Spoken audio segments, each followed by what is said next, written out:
નમસ્કાર મિત્રો, હું અંકિત કલસરિયા ફાર્મા ફેમિલી યુટ્યુબ ચેનલમાં હું તમારું હાર્દિક સ્વાગત કરું છું.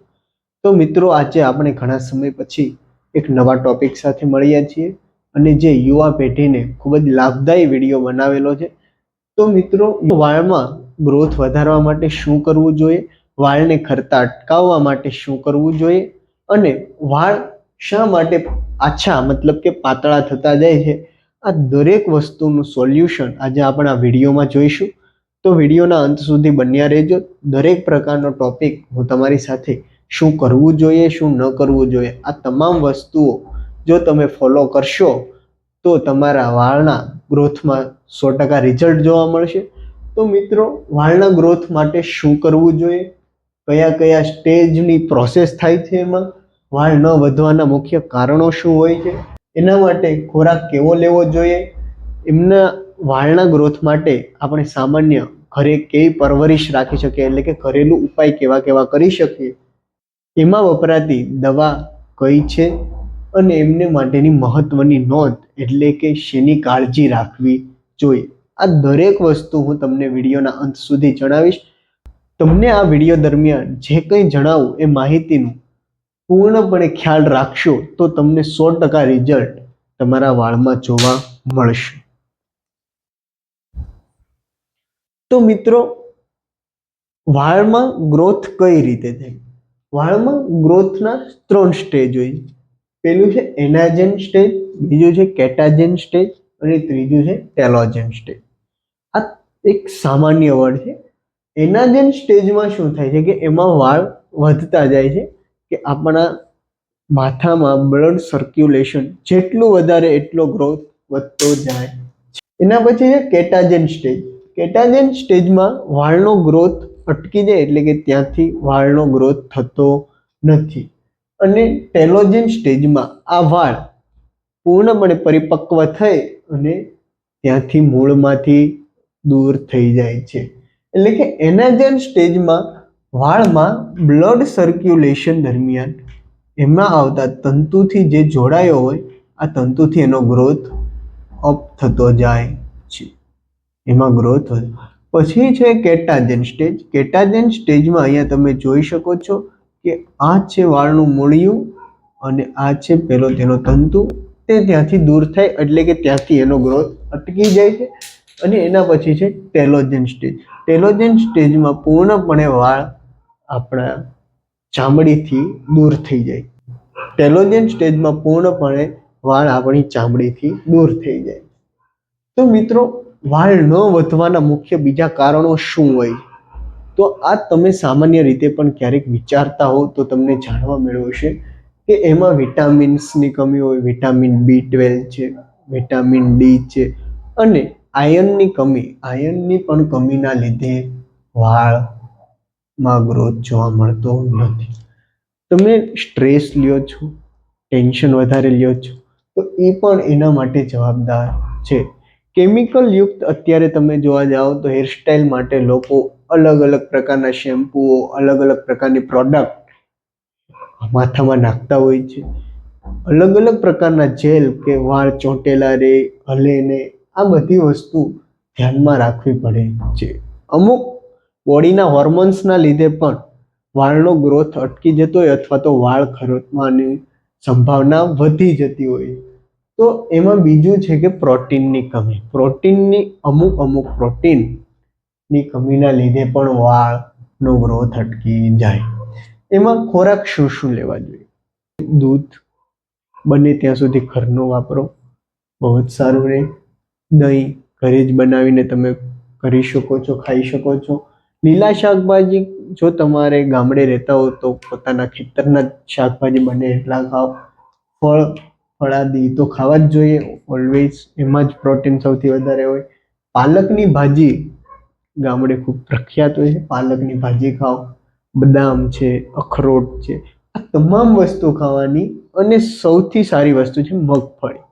સિંગ તેલ જે આપણે માર્કેટમાંથી લાવીએ છીએ, જો ઘરની જ મગફળી આપણે ખાતા હોય તો એની જરૂર પડે નહીં.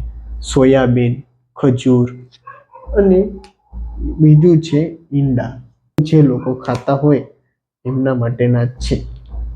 ઈંડામાં પણ સૌથી વધારે પ્રોટીન હોય છે. આ બધી જ વસ્તુનો સંપૂર્ણપણે તમે ખ્યાલ રાખો તો વાળનો ગ્રોથ 100% તમને જોવા મળે. બીજું છે કે એના માટે ઘરેલું ઉપાય શું શું કરી શકાય. ઘરેલું ઉપાયમાં મિત્રો જોવા જઈએ તો આપણા ઘરે નારિયેળનું તેલ એટલે કે ટોપરાનું તેલ ગામડે કહેતા હોય છે, ટોપરાનું તેલ અને બદામનું તેલ, બંનેમાંથી કોઈ પણ તેલને માથામાં સામાન્ય અને વ્યવસ્થિત રીતે 5 થી 10 મિનિટ જો શાંતિપૂર્ણ મસાજ કરવામાં આવે અઠવાડિયામાં 2 વાર તો પણ વાળનો ગ્રોથ વધતો જોવા મળે. બીજું છે આમળા, ભૃંગરાજ અને મેથીનો પેસ્ટ. આમળામાં વિટામિન સી હોય છે, જેના લીધે વાળમાં મૂળ મજબૂત રીતે જોડાય છે અને વાળ સિલ્કી થતા હોય. ભૃંગરાજ ફોટોમાં હું તમને સાઈડમાં દેખાડું છું. મેથીનો પેસ્ટ, ઘરે દળેલી મેથી હોય એની પેસ્ટ બનાવો અને માથામાં રાખી દો, એટલે સ્કાલ્પ ઉપર એટલે આપણી ચામડી ઉપર રાખો તો એના લીધે પણ મૂળમાં ગ્રોથ જોવા મળે છે. અને ડુંગળીનો રસ, સલ્ફર નામનું તત્વ હોય, સલ્ફર એ વાળના ગ્રોથ માટે પણ ખૂબ સારું એવું કામ કરે. મિત્રો એના પછી છે દવા. કઈ દવા લગાડવી જોઈએ માથામાં? મિનોક્સિડિલ કરીને કન્ટેન્ટ 5% આવે છે, પણ આ દવાનો ઉપયોગ ડૉક્ટરની સલાહ વગર કરવો નહીં. એટલે ડૉક્ટરની સલાહ ખૂબ જ જરૂરી છે. મિનોક્સિડિલ લોશન દિવસમાં 2 વાર લગાડવું, સવારે અને સાંજે. એ પણ મસાજ કરો એવી રીતે કૂણા પોચા હાથથી કરવાનું છે.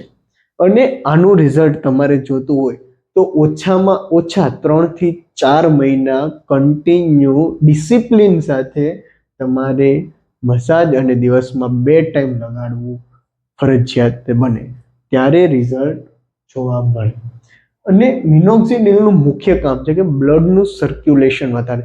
જેમ બ્લડનું સર્ક્યુલેશન વધારશે એમ નવા કોષો આવે છે અને નવા કોષોમાંથી વાળને અમુક પ્રકારના જે પ્રોટીન્સની કમી હશે એ તમામ પ્રકારના પ્રોટીન્સ એમાંથી મેળવી લેશે. આ બધી જ વસ્તુ તમે સમજ્યા પછી આ બધું જ કરવા છતાં અમુક વસ્તુ નહીં કરો તો પણ વાળનો ગ્રોથ અટકી જશે, વાળ ખરવાના વધતા રહેશે અને વાળ પાતળા થવાના શરૂ રહેશે. તો એમાં બીજી જે મુખ્ય ટિપ્સ, તો વાળને ગ્રોથમાં પહેલી સૌથી વધારે મહત્વની વસ્તુ કે 7 થી 8 કલાકની ઊંઘ કમ્પલસરી લ્યો. એના પછી છે કે સ્ટ્રેસ ઘટાડો. ઘણા અમુક વસ્તુ બાબતે વધારે પડતો સ્ટ્રેસ લેવાથી જવાબદારી હોય તો વાત અલગ છે, બાકી સ્ટ્રેસ ઘટાડો, ટેન્શન લેવાનું બને ત્યાં સુધી ઓછું કરી દો. બીજું છે ગરમ પાણીથી વાળને ધોવા નહીં. ગરમ પાણીને હંમેશા વાળથી દૂર રાખો, જેનાથી આમાં આવેલા કોષો ખૂબ જ નાજુક હોય છે, તે સ્પીડથી મૃત પામી જાય. એના લીધે તમે ગરમ પાણીથી વાળ ધોવાનું ટાળો. બીજું છે અઠવાડિયે 2 થી 3 જ વાર શેમ્પૂ કરવો. અઠવાડિયામાં માથું ધોવો પણ એને 2 થી 3 જ વખત કેમિકલ યુક્ત શેમ્પૂ નાખો. બને ત્યાં સુધી અવોઇડ કરો, દૂર કરો તો સૌથી વધારે સારી વસ્તુ છે, પરંતુ 2 થી 3 વાર જ મેક્સિમમ વખત તમે યુઝ કરી શકો. એના પછી છે કે વાળ ભીના હોય ત્યારે નાહીને ડાયરેક્ટ બહાર આવીએ ત્યારે વાળ ભીના હોય ત્યારે ડાયરેક્ટ દાંતિયો એટલે કે કાંચકો ઘસવો નહીં, જેનાથી પણ ઘણા વાળ ખેંચાઈ જતા હોય.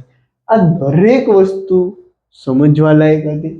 દરેક વસ્તુમાં તમે જો પોઈન્ટ દઈને સમજો તો એમાં કેમિકલ્સ યુક્ત દરેક પ્રોડક્ટને અવોઇડ કરવાની છે, એટલે બધી જ કેમિકલ્સ યુક્ત પ્રોડક્ટ દૂર રાખવાની છે. સ્ટ્રેસ બને એટલું ઓછું લેવાનું છે અને પ્રોટીનની કમી હોય તો પ્રોટીન યુક્ત ખોરાક લેવો સૌથી વધારે જરૂરી છે. બરાબર? તો તમારો ખોરાક સુધરશે એટલે ગ્રોથ ઓટોમેટિક થવાનો જ છે.